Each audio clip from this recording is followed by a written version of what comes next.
नमस्कार दोस्तों, स्वागत है आप सभी का स्टडी आईक्यू में। मैं हूं आपका दोस्त राहुल सायगांवकर। आज हम लोग चर्चा करने वाले हैं Shapoorji Pallonji group versus Tata sons case के बारे में, और एल्स हम लोग सिंपली कह सकते हैं साइरस मिस्त्री वर्सेस रतन टाटा केस के बारे में। हाल ही में सुप्रीम कोर्ट ने एक बहुत ही बड़ा डिसीजन दिया। सुप्रीम कोर्ट ने डिसमिस कर दी है review petition which was filed by Shapoorji Pallonji group against the Tata sons. तो इस वीडियो में हम लोग इस पूरे विवाद को समझेंगे।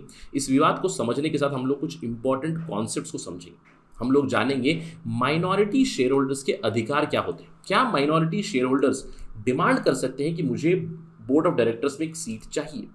व्हाट आर द प्रोविजंस और what are the rights available in the companies act 2013, ये भी हम लोग जानेंगे। इस डिस्कशन के अंत में हम लोग ये भी समझेंगे कि शपूरजी पलोंजी ग्रुप के पास क्या विकल्प है, what are the legal avenues left right now, क्योंकि रिव्यू पिटिशन खारिज हो चुकी है। इसके बाद क्या उनके पास कोई और लीगल एवेन्यू बचा है, ये भी हम लोग डिस्कशन करेंगे in this particular video. That would be the agenda.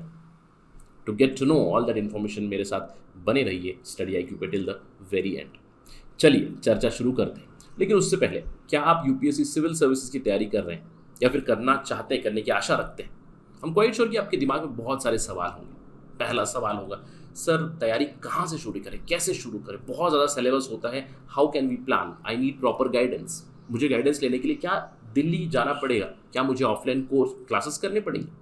मैंने सुना है कि इन ऑफलाइन क्लासेस की कोर्सेज की प्राइस लाख 2 लाख रुपए है। तो मेरे पास विकल्प क्या है? How do I prepare?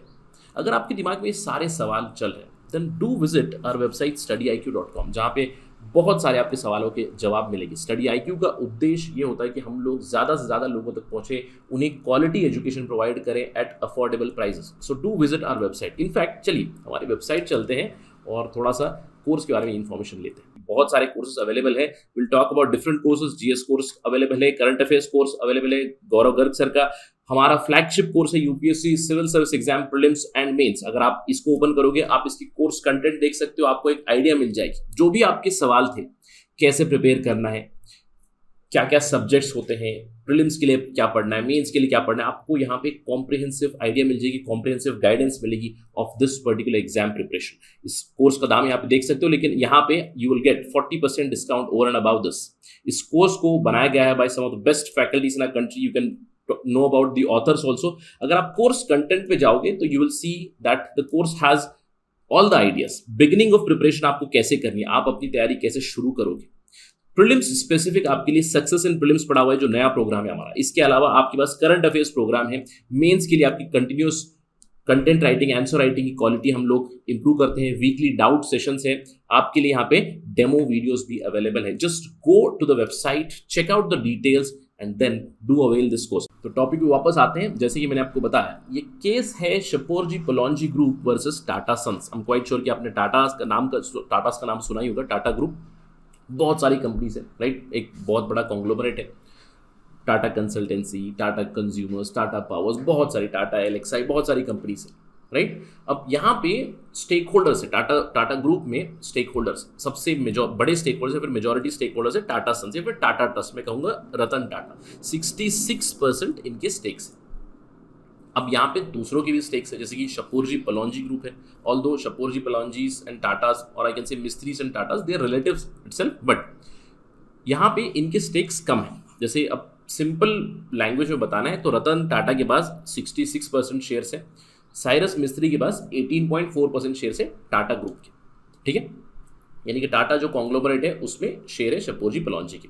अब ये विवाद कहाँ से शुरू हुआ? सब कुछ ठीक चल रहा था। इनफैक्ट साइरस मिस्त्री चेयरमैन थे। 2012 में उन्हें टाटा ग्रुप का चेयरमैन बनाया गया था।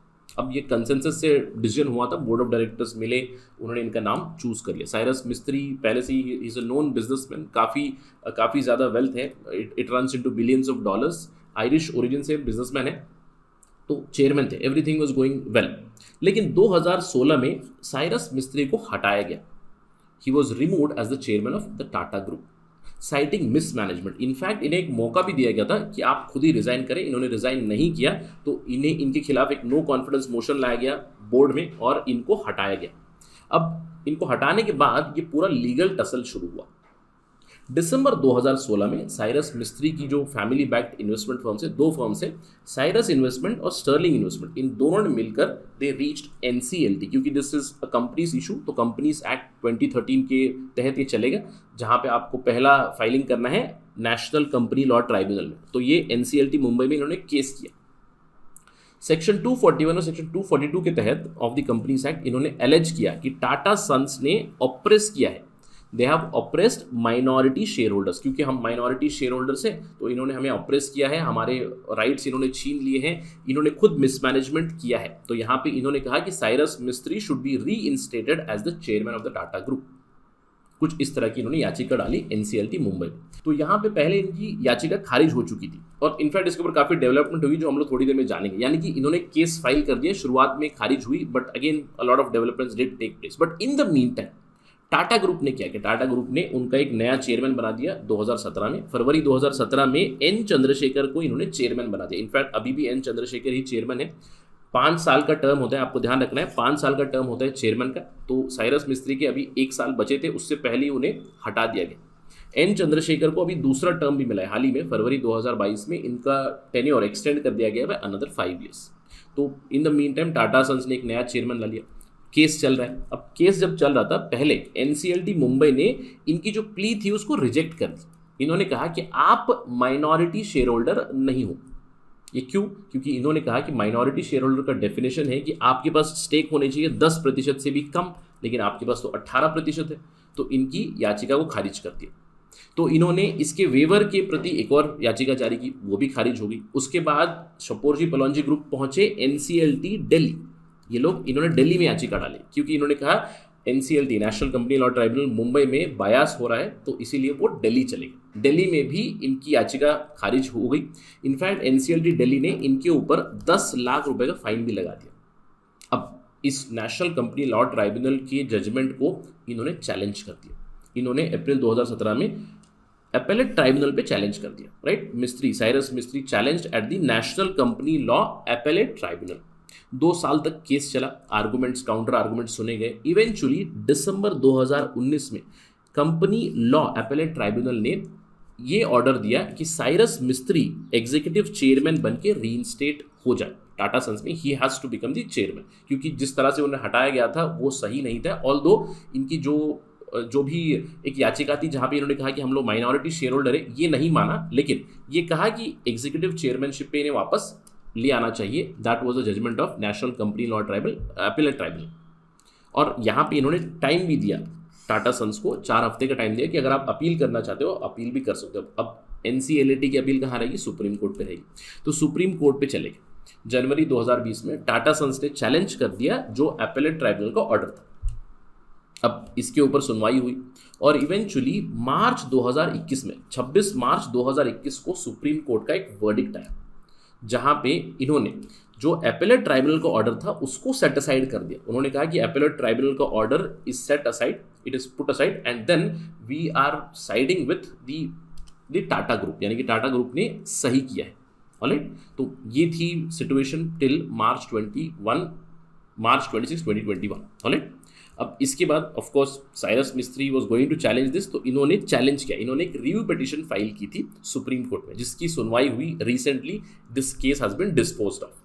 रिसेंटली सुप्रीम कोर्ट ने जो रिव्यू पिटीशन फाइल हुई इसको भी डिस्पोज ऑफ कर दिया। अब इस रिव्यू पिटीशन में शपूरजी पलोंजी ग्रुप या फिर साइरस मिस्त्री ग्रुप, सिंपली मैं कह सकता हूँ, इन्होंने ये कहा कि वापस इन्हें चेयरमैन बनाना चाहिए टाटा ग्रुप का। इसके अलावा इन्होंने ये भी याचिका फाइल की कि जो इनके 18.4% स्टेक्स हैं, इन 18.4% स्टेक्स के बदले इन्हें कॉम्पेंसेशन मिले, यानी कि जो भी शेयर्स है शेयर्स नहीं बेचेंगे बट इन शेयर्स को एक्सटिंग्विश कर देना चाहिए और इन्हें एक अप्रोप्रिएट कॉम्पेंसेशन देना चाहिए। कुछ इस तरह के आर्गुमेंट की, जहां पे सुप्रीम कोर्ट ने इस पूरी याचिका को ही खारिज कर दिया। The review petition has been disposed of, it has been dismissed, मैं कहूँगा, राइट।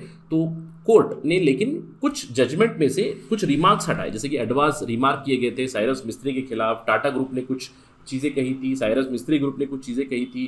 कोर्ट के वर्डिक्ट के ऊपर भी सवाल उठाया गया, यानी इन्होंने कहा था कि कोर्ट का ऑर्डर नहीं है, ये प्रेस का ऑर्डर है। कुछ इस तरह के स्टेटमेंट आए थे जिसे एक्सपंज कर दिया गया फ्रॉम द रिकॉर्ड। ये हुआ जजमेंट, यानी कि रिव्यू पिटीशन अभी डिसमिस हो चुकी। इसके बाद रतन टाटा का ट्वीट भी आया, we would like to express our grateful appreciation to Supreme Court and its judgment, it reinforces our value system and ethics in our judicial. तो बेसिकली अभी फिलहाल सिचुएशन क्या है, साइरस मिस्त्री को जो अनसेरेमोसली हटाया गया था, इट हैज़ बीन अपहेल्ड, सो वो चेयरमैन रीइंस्टेट नहीं होंगे। ऑल्दो जो national Company law appellate tribunal ने उन्होंने कहा था कि उन्हें रीइंस्टेट कीजिएगा, उनका जो भी कार्यकाल बचा था उस समय के लिए अप्रॉक्सीमेटली 1 ईयर का टाइम पीरियड बचा था, तो ही शुड बिकम चेयरमैन, ऐसा एक वर्डिक्ट दिया था जिसको सुप्रीम कोर्ट ने सेट असाइड कर दिया। अब सवाल ये उठता है कि माइनॉरिटी स्टेक होल्डर्स या फिर माइनॉरिटी शेयर होल्डर्स, अब यहाँ पे जो शपोरजी पलौंजी ग्रुप है वो माइनॉरिटी शेयर होल्डर्स है according to them, although typically minority मतलब 10% से भी नीचे जहाँ पे शेयर होल्डिंग होगी उसको माइनॉरिटी शेयर होल्डिंग कहते हैं। अब हम कह सकते हैं स्मॉल शेयर होल्डर्स या फिर माइनॉरिटी शेयर होल्डर्स है। कंपनी एक्ट्स में क्या प्रोविजन है कि वो अधिकार मांगे? देखिए, कंपनीज एक्ट में ऐसा कोई अधिकार नहीं है कि आप क्लेम करें कि मुझे प्रोपोर्शनेट रिप्रेजेंटेशन मिलनी चाहिए बोर्ड पे, कुछ इस तरह के प्रोविजंस नहीं। यानी कि अब जैसे कि मैंने आपको बताया कि अगर 100% हम लोग शेयर होल्डिंग पकड़े तो इसमें मैंने आपको बताया 66% होगा टाटा ग्रुप का, और यहाँ पे 18% होगा शपोरजी पलौंजी का, और दूसरा जो भी स्टेक होल्डर्स है वो है। अब समझ लीजिए एक बोर्ड में 10 मेंबर्स, टाटा ग्रुप या फिर टाटा सन्स के बोर्ड में 10 मेंबर्स हैं, तो इसमें से क्या ये 18% लोग डिमांड कर सकते हैं कि मुझे 2 डायरेक्टर्स चाहिए? इस तरह के कोई प्रोविजंस नहीं है। सुप्रीम कोर्ट के जजमेंट ने इसको क्लियर कर दिया that minority shareholders they cannot demand proportionate representation at the board। अब इसका मतलब है कि क्या ये जजमेंट हैम्पर करता है माइनॉरिटी शेयर होल्डर्स की पावर्स को या फिर उनकी राइट्स को, उनकी प्रोटेक्शन को क्या हैम्पर करता है? नहीं, ऐसा कोई प्रोविजन नहीं है। देखिए, normally what is the normal occurrence कि जब भी कोई प्राइवेट बिजनेस, प्राइवेट कंपनी शुरू होती है तो माइनॉरिटी जो शेयर होल्डर्स रहेंगे, माइनॉरिटी स्टेक होल्डर्स रहेंगे, बाईलॉज में क्लियरली लिखा जाएगा कि उनकी रिप्रेजेंटेशन क्या होगी। तो ये आप पहले ही डिसाइड कर सकते हो उस कंपनी के शेयर खरीदने से पहले, उस कंपनी में शामिल होने से पहले। अगर आप बाईलॉज देखोगे तो अगर वहाँ पे शेयर होल्डर्स के प्रति इतनी रिप्रेजेंटेशन मिलेगी, specially minority share holders, small share holders, individual share holders, क्या उनकी तरफ से मेंबरशिप रहेगी, बोर्ड की प्रति मेंबरशिप रहेगी, रिप्रेजेंटेशन रहेगी, इस तरह के प्रोविजंस आप पहले ही डिसाइड कर सकते हो, या फिर डिसाइडेड फीचर्स के बाद ही आप यहाँ पे स्टेक्स ले सकते हो। तो this judgement it does not really hamper minority shareholders, but आपको ये ध्यान रखना है कि अगर माइनॉरिटी शेयर होल्डर है वो डिमांड नहीं कर सकता कि मुझे एडिक्वेट रिप्रेजेंटेशन चाहिए बोर्ड में। ये क्लियर हो चुका है इस पर्टिकुलर जजमेंट से, राइट। अब जैसे कि मैंने आपको बताया कि जजमेंट तो अभी the court has sided with the Tata group, judgement आया टाटा ग्रुप के फेवर।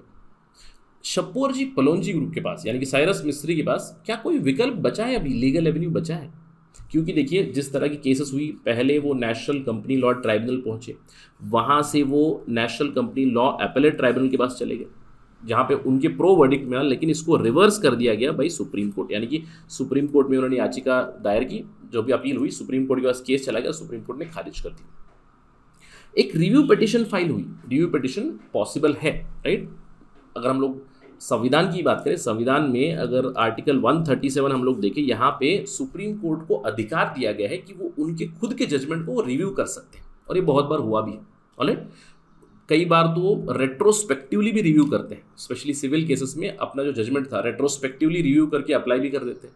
क्रिमिनल केसेस में प्रोस्पेक्टिवली अप्लाई जरूर होता है, review of decisions. So this power is allowed. So review petition supreme court में फाइल किए जा सकते हैं। यहाँ पे रिव्यू पिटिशन अभी साइरस मिस्त्री की डिसमिस हो चुकी है। क्या कोई और विकल्प है? एक और विकल्प बचता है, वो है क्यूरेटिव पिटिशन। अब ऑल दो क्यूरेटिव पिटिशन कहीं पे स्पेसिफिकली मेंशन है नहीं, लेकिन ये प्रैक्टिस में आ चुका है, specially after hurrah versus hurrah case. फिर से इसकी पावर्स डिराइव होते हैं आर्टिकल 137 से ही। हुर्रा वर्सेस हुर्रा केस में सुप्रीम कोर्ट ने क्लियरली बता दिया क्यूरेटिव पिटिशन हम लोग कब एक्सेप्ट करेंगे। अगेन, ये आपका अधिकार नहीं है, this is not a right, ये सुप्रीम कोर्ट का डिस्क्रेशन है। यहाँ पे जब आप याचिका फाइल करोगे तो क्लियरली आपको बताना पड़ेगा कि principles of natural justice have been violated, या फिर स्पेसिफिकली एक चीज के ऊपर आप याचिका कर सकते हो, या फिर आप कोई पुख्ता रीजन बताना पड़ेगा कि क्यों यहाँ पे क्योर करने की जरूरत है हमारे decision. Curative petition means cure whatever has been wrongly done, यानी कि अगर इस पिटिशन में जो भी जजमेंट में कुछ प्रॉब्लम है तो आप उसको क्योर करना चाहते हैं, तो आपको पर्टिकुलरली बताना पड़ेगा कि ये चीज़ है, and it is the description of supreme court. और नॉर्मली क्यूरेटिव पिटिशन टॉप 3 जजेस जो होते हैं वो हियर करते हैं, तो एक विकल्प जरूर बचा है क्यूरेटिव पिटिशन। इसके अलावा एक और विकल्प भी बचता है, एक और विकल्प आपको मिलेगा आर्टिकल 136 में स्पेशल लीव पिटिशन या फिर पिटिशन बाय स्पेशल लीव। ये भी प्योरली डिस्क्रिशन रहेगा सुप्रीम कोर्ट का। एसएलपी के तहत अगर आप एक पिटिशन जारी करोगे सुप्रीम कोर्ट पे, this is clearly the prerogative of the जजेस द सुप्रीम कोर्ट कि वो एक्सेप्ट करे या ना करे। बट प्रिंसिपली हम लोग देखें तो अभी शपोरजी पलौंजी ग्रुप के पास क्यूरेटिव पिटिशन का एक एवेन्यू जरूर बचा है, इसके अलावा स्पेशल लीव पिटिशन भी बचा हुआ है। इन दोनों के तहत वो फिर से याचिका कर सकते हैं। लेकिन इन जनरल अगर कोई दूसरा क्रिमिनल केस भी हो, if not the Pallonji case, if not the company case here, अगर कोई इंडिविजुअल है तो उनके पास एक और विकल्प भी बच जाता है मर्सी पिटिशन का। I am not talking about this case, but in general ये एग्जाम के दृष्टिकोण से आपको ये जानकारी होनी चाहिए कि सुप्रीम कोर्ट में भी पहले supreme court petition, review petition, curative petition and then extraordinary powers under article 136 with supreme court. और मर्सी पिटिशन आप जानते हैं, mercy petition not supreme court पर से but to the president and the governor under article 72 and 161। This is for individual convicts etcetera, right. अब इसके अलावा एक इन जनरल ट्रेंड भी हो चुका है सुप्रीम कोर्ट में, जैसे आर्टिकल 21 की वायलेशन पे आप रिट पिटिशन भी फाइल कर दे रहे हैं बहुत से लोग। जैसे कि फॉर एग्जांपल हम लोगों ने वाटर इश्यूज में देखे हैं कि सुप्रीम कोर्ट में एक याचिका फाइल की गई, रिव्यू पिटिशन भी खारिज हो गई, क्यूरेटिव पिटिशन भी खारिज हो गई, स्पेशल लीव पिटिशन भी एक्सेप्ट नहीं की, तो आर्टिकल 21 वायलेशन के क्लॉज में आप रिट पिटिशन फाइल कर दोगे। तो ये भी क्लॉजेस हम लोगों ने देखे हुए। That is also one of the options. But in general, what are the legal avenues left right now? A curative petition and special leave petition are possible. तो देखते हैं कि क्या होगा. Will this be the end of this case or will it continue? इसके ऊपर हमारी नज़र ज़रूर रहेगी. Whenever something happens, we'll discuss that again on Study IQ. That is it right now. Thank you for watching this. जय हिंद.